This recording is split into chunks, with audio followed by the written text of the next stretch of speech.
Di bab terakhir kemarin kita sudah membahas bab yang berkaitan dengan karahiyatu imamati man takrahul jamaah.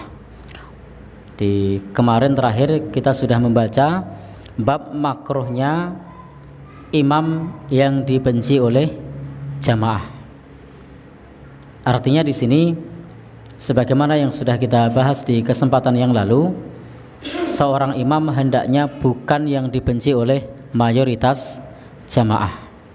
Carilah imam yang imam tersebut dicintai atau disukai oleh jamaahnya, atau setidak-tidaknya dia bukan orang yang dibenci oleh jamaahnya. Karena yukrahu lirrajul aya umma unasan hum lahu karihun. Dimakruhkan bagi orang yang mengimami jamaah sementara jamaahnya membenci imamnya. Tentu yang dimaksud membenci imamnya dengan sebab sesuatu yang tercela menurut tuntunan agama. Kalau imam itu dibenci bukan karena sesuatu yang tercela menurut tuntunan agama, maka itu boleh. Bapak dan saudara yang berbahagia yang dirahmati Allah Subhanahu wa taala, Nabi sallallahu alaihi wasallam bersabda, "Salah satun la turfa'u salatuhum fawqa ru'usihim shibran." Ini hadis terakhir yang kemarin kita baca. Ada 3 orang, ada 3 golongan yang sholat mereka tidak diangkat meskipun hanya 1 jengkal dari atas kepala mereka. Siapa mereka?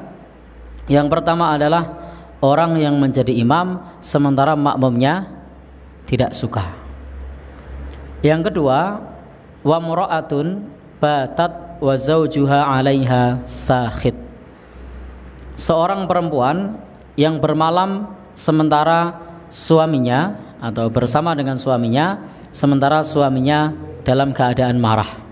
Jadi perempuan yang di malam hari dimarahi oleh suaminya karena menolak ajakan suami. Ini tidak perlu dijelaskan secara rinci, insyaallah kita sudah memahami. Adapun yang ketiga, mereka orang yang saling bermusuhan atau menyimpan dendam. Karena itu di 3 hal ini perlu kita perhatikan. 1 diantaranya berkaitan dengan masalah keimaman, bagian yang kedua berkaitan dengan rumah tangga, bagian yang ketiga berhubungan dengan ukhuwah. Maka untuk yang pertama yang terkait dengan bab ini, hendaknya ketika kita memilih imam atau mengangkat imam atau menjadi imam, maka perlu diperhatikan bahwasanya dimakruhkan kalau itu dibenci oleh jamaahnya.